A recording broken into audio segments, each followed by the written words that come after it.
Hi friends. ఈరోజు మా ఇంట్లో టిఫిన్ ఏంటో తెలుసా? జంతకాలండి. ఈ జంతకాలు ఎట్లా చేస్తారంటే బియ్యం పిండితో చేస్తారండి. ఈ జంతకాలు తయారు చేసే విధానం చెప్తానండి. ముందుగా వేడి నీళ్ళు స్టవ్ మీద పెట్టి, అవి మసిలేటప్పుడు కొంచెం సాల్ట్ ఏసి, నీళ్ళు ఎన్నైతే పెట్టామో అంతే పిండి పోసేసి బాగా కలపాలండి.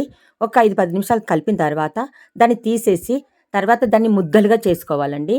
ముద్దలుగా చేసి అవి ఉడకబెట్టాలండి. ఉడకబెట్టిన తర్వాత అవి వేడి వేడిగా ఉన్నప్పుడే, ఆ ముద్దలు వేడిగా ఉన్నప్పుడే ఈ పీటలో వేసి నొక్కాలండి. ఈ పీటను జంతకాల పీట అంటారండి. పైన ముద్ద పెట్టి నొక్కితే కింద అలా జంతకాల్లాగా పడతాయండి. ఇది మా తెలంగాణలో స్పెషల్ అండి. మా తెలంగాణలో ముఖ్యంగా మా వైశాఖకి స్పెషల్ అండి ఇది. అయితే ఇది ఈ సీజన్‌లోనే చేస్తామండి ఎక్కువ. ఎందుకంటే కొత్తగా మామిడికాయ పచ్చడి పెడతాం గదండీ! మామిడికాయ పచ్చడితో తింటేనే బావుంటదండి ఇది. అందులో అల్లం ఆవ పచ్చడితో చాలా బావుంటదండి ఇది. అందులో అల్లం పచ్చడి ఏసి, కొంచెమంత ఆయిలేసి, మెల్లిగా కలపాలండి.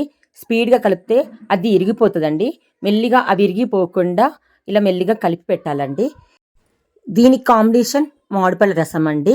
ఈ మామిడిపళ్ళ రసం ఈ సీజన్‌లోనే ఉంటది కాబట్టి, అందుకే ఈ సీజన్‌లోనే కొత్త పచ్చడి, మామిడిపళ్ళ పానకం పెట్టుకొని తింటామండి.